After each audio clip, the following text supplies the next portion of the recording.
Yes, hello tradies. Welcome to Mitch's segment. It's your segment. It's Just Quickly. And today we start with Josh. G'day, lads. Love the pod.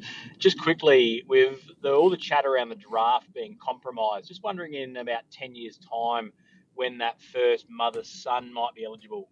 Abby Holmes having a baby made it come to mind. Now, she probably hasn't played enough games to reach a threshold. So, Mitch, just wondering if you get a bit micro for me, what you reckon a threshold might be, and then who might be the first. So a mother-son rule. Mother-son. That's or mother-daughter. So mother-daughter, I believe is, so right now a father-daughter is minimum one game. Yep, we've seen that with Andrew McKay, yep. And Abby. That is a good question.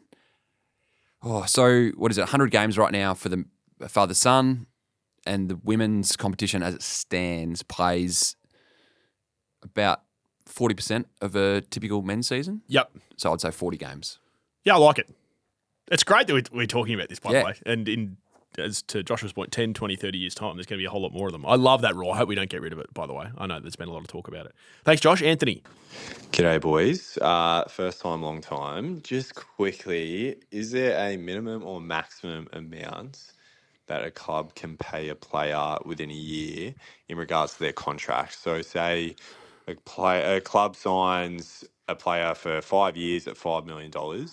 Can they pay in that first year $4 million of that contract, and then the remaining 4 years be 250 grand per year? So say someone like West Coast or Richmond, who you're not quite sure who they're paying due to being so young or lacking of stars. Just curious as to if there is a maximum or minimum. And have you heard of any clubs doing this to like what extent, to like a ridiculous extent, if that makes sense? Good question. That's about my 18th take for this voice message. So we got there. Well done, Enjoy, Anthony. boys. Love the pod. Well done, mate. Yeah, I like it. No, there's no minimum or The maximum. minimum is about 100 grand. So you've got to be on the minimum. Like AFL contract is about 100 grand or 120 or something right now for a senior listed AFL player. Yeah, when you're not a rookie. Yep. But yes, you could do that. You could pay $4 million up front and then 100. Yeah, because I think I'm trying to think of like the biggest examples. So Jack Martin at Carlton, remember when they walked him through to the preseason? Yeah. I think it was his first year at Carlton. He was on more than $1 million. Yeah. From memory. Dane Beams, I reckon. A lot Dane of it was Beams. paid up front. Tom Lynch back-ended? Was the opposite? Was he not? Yeah. Because they had to squeeze. Isn't he earning a lot now? Yeah. They had to squeeze so many of their stars in early at Richmond. Martin and had to pay Yeah. Rance, had to pay Rewald, had to pay Yeah. Cochin, Prestia. Yeah. I'm trying to think there'd be ones at GWS as well. Nick Haynes was back-ended. Nick Haynes was on $1 million. In fact, we talked about that in this pod early days. Yeah. Very, very good question, Anthony, and it happens a lot. I'm sure as Mitch and I go about our days today, we'll think about more examples. Lucas, welcome. Hello, Mitch and Sam. First time, long time. Yes. Just quickly, in regards to Zack Butters getting to Bulldogs, how can the Bulldogs get that done this year, or if it does get done next year? Just been racking my brain on how they get it done this year, because if we had Zack Butters, it'd be absolutely fantastic. I'd like to hear your thoughts. Thanks. Well, according to Mitch, they're just going to pay him in love because he just loves the Western Bulldogs and loves that side of town. And I actually don't know how they would get the deal done. And that's why it makes the Butters thing so difficult. Yeah. For me, Zack Butters is dogs or cats. Dogs or cats? Not hawks? Unless now the Will Day stuff, they even go even harder. Yeah. I think Hawthorn will end up with a star midfielder from another club at their team next year. I don't know whether it's Reed. I don't know whether it's Butters. I don't know whether it's Petrarca. I think they end up with one. What about the guy second last on your whiteboard? Zach Merritt. Could be. Are you hearing things? No. Oh, boy. Thanks, Lucas. Charlie, hello. G'day, tradies. Charlie here. Just quickly, if you could be drafted to any AFL club of your choice, taking into account things like strength of the list, stability of the board, location, any of those things, which three clubs would you want to be drafted to the most? Thanks, guys. Love the pod. Great question. Off the top of my head,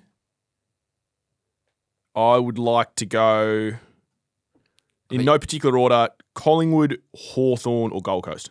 Yeah. That'd be my 3. I'd put Sydney in there. Yeah. Oh, yeah. You get to live in Sydney. Shit. So Sam's been banging on for years on this show. How good Sydney is. It's just a much better city. City's facilities top notch too. Yeah, and you get to live in Sydney. Um, I changed my mind. Okay. Shock horror link. I'd love to live in Freo. Bit indie for you. It's a bit more me. It's too warm. You wouldn't get to wear a yellow beanie over there. Hawthorn's facility looks quite nice. Yeah, but the problem with Hawthorn's facility is that it's in the middle of nowhere. It's not that far. It's not close. I tell you that When much. I was living in Elwood, it was only 15 minutes. It's further than 15 minutes from Elwood. Maybe 20. What's it called again? Dingley. Dingley, that's it. Elwood to Sam's doing what I do. Is just Dingley. hit the Google Maps. It's further than 15 minutes. It's 34 minutes from Now, Elwood. we're speaking Oh, were you 8 driving o'clock. at 2 a.m., eh? Well, players get to the footy clubs at 5:30 a.m. these days. Hawthorn's facility looks great, but it's a bit like Essendon's facility. Like, I don't want to go to Tullamarine.